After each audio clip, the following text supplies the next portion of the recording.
Hello students, welcome to Raj Malhotra IAS Academy. Welcome to our UPSC explain series, जहां पे हम हर रोज एक topic के ऊपर एनालिसिस करते हैं और आपको एक ओवरव्यू सा देने की कोशिश करते हैं। ठीक है, तो आज का जो हमारा टॉपिक है काफी सालों से रिसेंटली न्यूज में चल रहा है। ठीक है, और बहुत ज्यादा इंपॉर्टेंट टॉपिक भी है अगर हम यूपीएससी के पॉइंट ऑफ व्यू से भी बात करते हैं। सो टॉपिक का नाम क्या है? Plastic waste.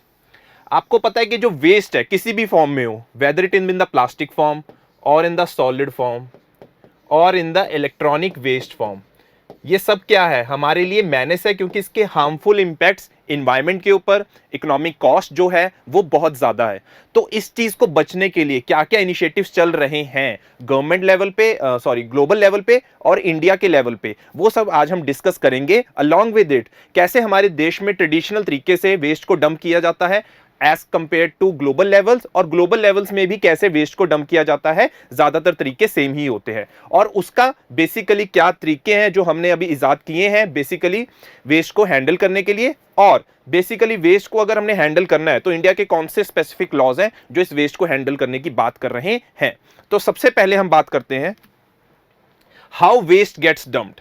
जब हम वेस्ट की बात करते हैं, मैं सिर्फ यहां पे प्लास्टिक वेस्ट की बात नहीं कर रहा हूं, मैं सॉलिड वेस्ट, ई वेस्ट, जो भी वेस्ट हमारे जनरेट हो रहा है किसी भी जगह से, ठीक है, whether it is from house hold, hotels, restaurants, जो भी उसके इंस्टीट्यूशनल वो हैं जो उसको रिलीज कर रहे हैं वेस्ट को, इंस्टीट्यूशनल वेस्ट रिलीजर है, हम उन सब की बात कर रहे हैं। तो अगर मैं बात करूं वेस्ट को डंप कैसे किया जाता है, तो मैं इसे लिख सकता हूं, एक तो वेस्ट को बेसिकली ओपन डंप कर दिया जाता है। क्या कर दिया जाता है? इट इज ओपनली डंप्ड, जहां पे बेसिक ओपन डंपिंग करी जाती है हमारी वेस्ट की। जब ऐसे ओपन डंपिंग करी जाती है हमारे किसी वेस्ट की, तो उससे रिलीज होती है methane gas. That is a more potent greenhouse gas than carbon dioxide, जिसकी पोटेंसी की अगर मैं बात करूं, ग्लोबल वार्मिंग पोटेंशियल की बात करूं, तो वो किससे ज्यादा है? कार्बन डाइऑक्साइड से भी 21 टाइम्स ज्यादा है। तो अगर हम बात करें ओपन डंप एक क्या अच्छा तरीका है, एनवायरमेंट फ्रेंडली तरीका है वेस्ट को डंप करने का? No, because it is resulting in the contribution of methane gas, that is a bigger global greenhouse gas अगर हम बात करते हैं in terms of global warming potential. तो ये एक तरीका है, ज्यादातर हम देखते हैं हमारे घरों के आसपास के ओपनली वेस्ट को डंप कर दिया जाता है। सेकंड जो तरीका होता है दैट इज लैंडफिल। सेकंड जो तरीका होता है दैट इज लैंडफिल। लैंडफिल की जब हम बात करते हैं तो एक हम बहुत जरा बड़ी सी पिट को डग करते हैं और उसके अंदर वेस्ट को डंप कर देते हैं।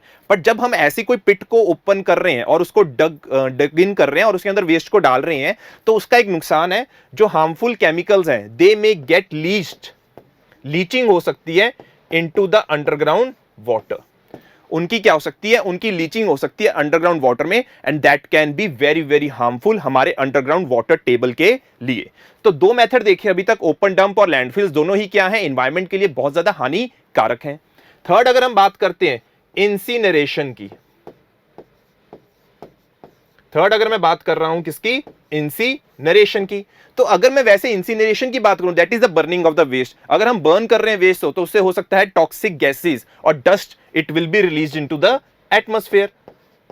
तो ये भी तरीके क्या है? These are not environmental friendly ways to tackle the any type of waste that is being released.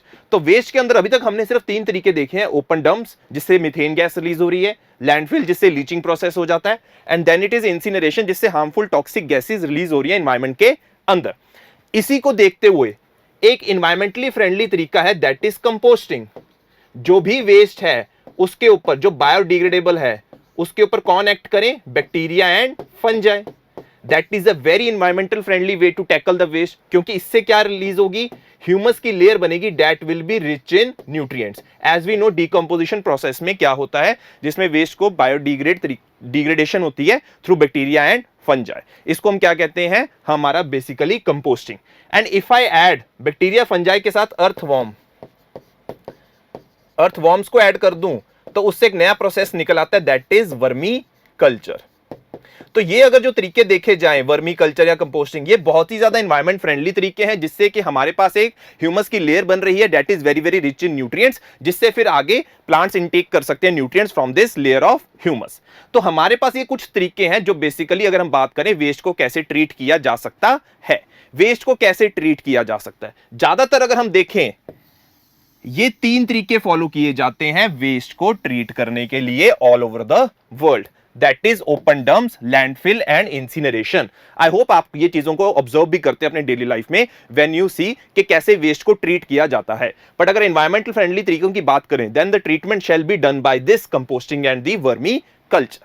ये तो बात थी कि ट्रेडिशनल कैसे तरीके चलते आ रहे हैं और ग्लोबल लेवल के ऊपर कौन सा मेजर चीज है जिसके ऊपर काम किया जा रहा है, that is open dump, landfill और इंसिनरेशन, जिसके थ्रू हम क्या कर रहे हैं, वेस्ट को ट्रीट कर रहे हैं, that are not environmentally friendly waste. क्योंकि आप देख सकते हैं इससे लीचिंग हो रही है, मीथेन गैस रिलीज हो रही है और यहां से टॉक्सिक गैसेज और एशेज वगैरह रिलीज हो रही हैं इनटू द एटमॉस्फेयर। नाउ थोड़ा सा इसी के कॉन्टेक्स्ट में ग्लोबल सिनारियो देख लेते हैं कि प्लास्टिक वेस्ट को लेके क्या ग्लोबल सिनारियो है। एज यू कैन सी 1950 के बाद 8.3 billion tons of plastic waste produce हुआ है and about 60% of that has ended up in the landfills और in the natural environment. So जैसे कि मैं बता रहा था कैसे बेसिकली ट्रीट किया जा रहा है, बेसिकली लैंडफिल्स में उनको डंप किया जा रहा है अगर हम वेस्ट की बात कर रहे हैं। Now only 9% of all plastic waste ever produced has been recycled. आगे मैं बताऊंगा प्लास्टिक वेस्ट मैनेजमेंट में किस तरीके से हमारा वेस्ट को मैनेज करना चाहिए, उसके आगे आपको रूल्स बताऊंगा, 5 स्टेप प्रोसीजर बताऊंगा। उसके थ्रू बता रहे हैं कि सिर्फ 9% अभी तक क्या हुआ है, सिर्फ रिसाइकल्ड, और 12% को क्या किया है, इंसिनरेट, जो मैंने अभी बताया था। इंसिनरेशन से क्या हो रहा है, टॉक्सिक गैसेस रिलीज हो रही हैं, और बाकी जो 79% है उसको लैंडफिल डंप्स में डाला जा रहा है। तो आप देख सकते हैं किस तरीके से वेस्ट को हैंडल किया जा रहा है अगर हम प्लास्टिक वेस्ट की बात कर रहे हैं। सिर्फ अगर हम उसकी रिसोर्स रिकवरी की बात करें या उसकी यूटिलाइजेशन की बात करें, सिर्फ कितने परसेंट हो रही है, इट इज अराउंड 9%।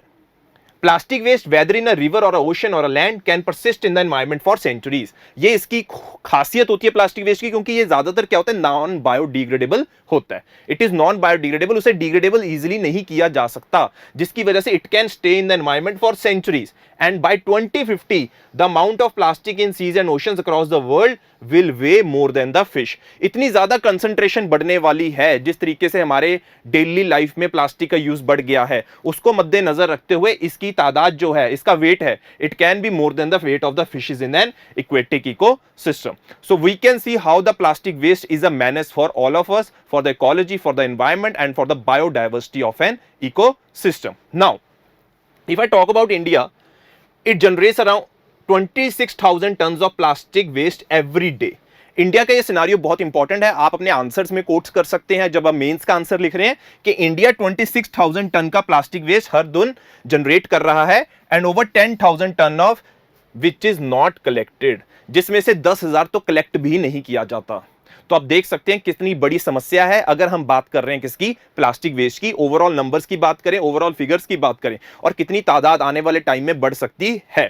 तो आज के टाइम पे नेसेसरी क्या है कि वी डिवाइस सम रूल्स जो कि इस प्लास्टिक वेस्ट को टैकल करने के लिए और इससे कि हम सस्टेनेबल तरीके से वेस्ट को मैनेज कर सकें, हमारे पास ऐसी कोई स्ट्रेटजीज होनी चाहिए। सो ग्लोबल इंटरवेंशंस क्या है बेसिकली टैकल करने के लिए प्लास्टिक वेस्ट, तो हम एक की बात करते हैं।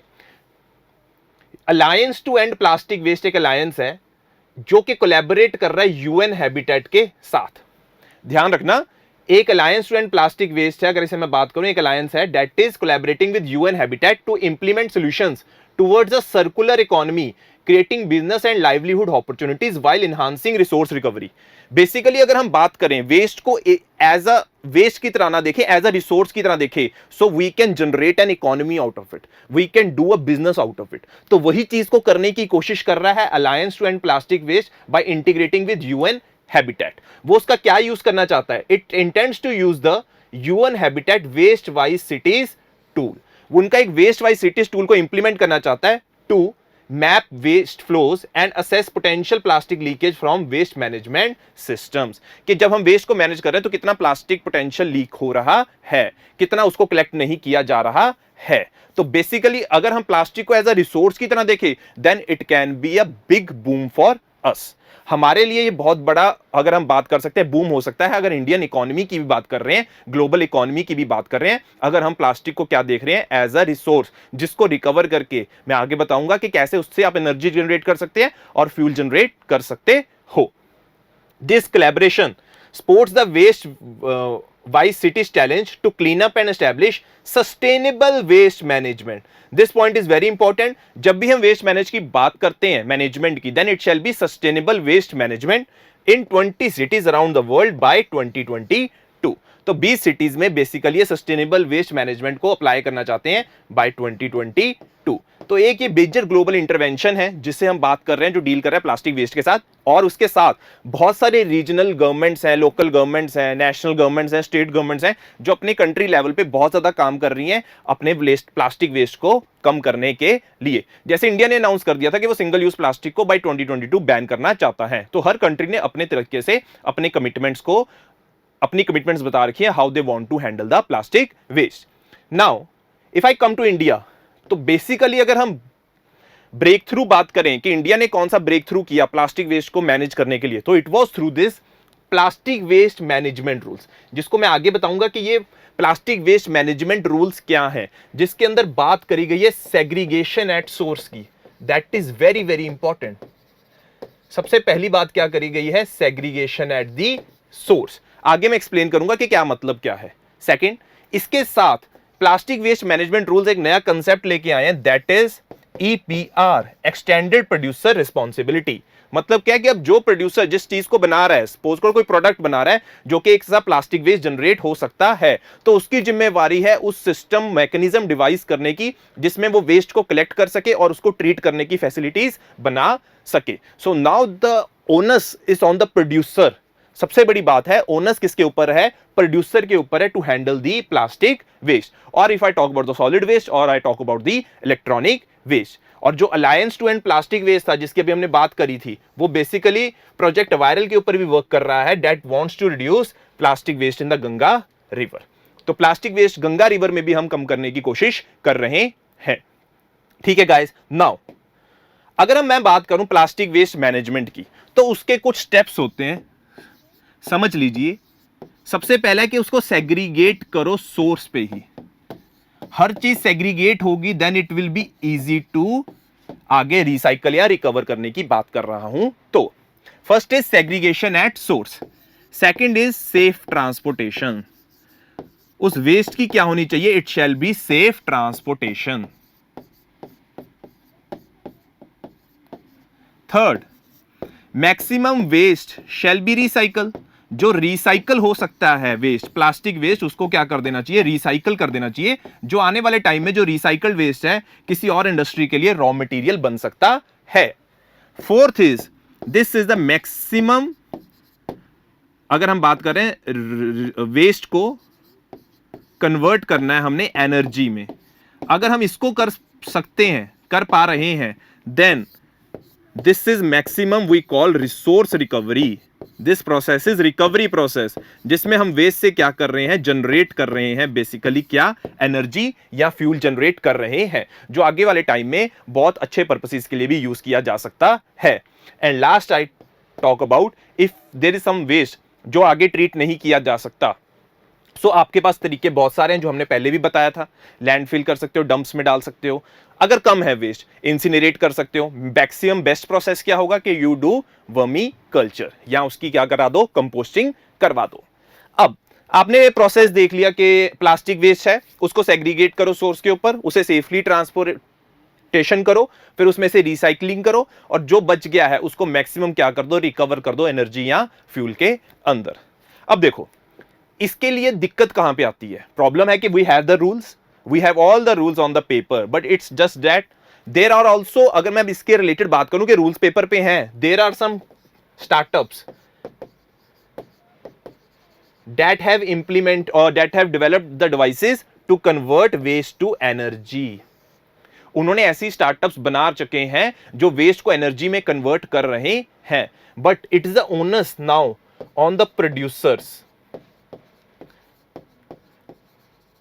प्रोड्यूसर्स के ऊपर, गवर्नमेंट्स के ऊपर, स्टेट गवर्नमेंट्स के ऊपर, जो पोल्यूशन कंट्रोल बोर्ड्स हैं उनके ऊपर रिस्पॉन्सिबिलिटी है कि वो जो ऐसी स्टार्टअप्स हैं उनको आने वाले टाइम में इन्वेस्टमेंट करें, फाइनेंस करें, ताकि बड़े लेवल के ऊपर वो इस प्रोजेक्ट को, जो ये वेस्ट मैनेजमेंट का प्रोजेक्ट है, उनको इंप्लीमेंट कर सके.